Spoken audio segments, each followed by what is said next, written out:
Welcome, today I am with Realme 8i from the European distribution, and we are going to quickly check if this smartphone comes with silicone case in the box. So let's remove this cover,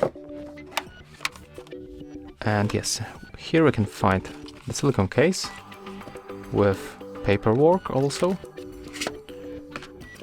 As you can see, it's silicone flexible case. We can try it on our phone.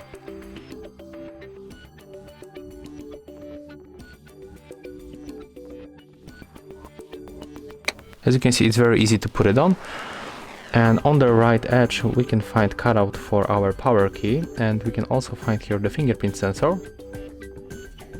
On the left side we got volume buttons, here we got SIM tray, and at the bottom we can find cutouts for speaker, microphone, USB port, and jack 3.5 millimeters. So yeah, if you find this video helpful, remember to leave a like, comment, and subscribe.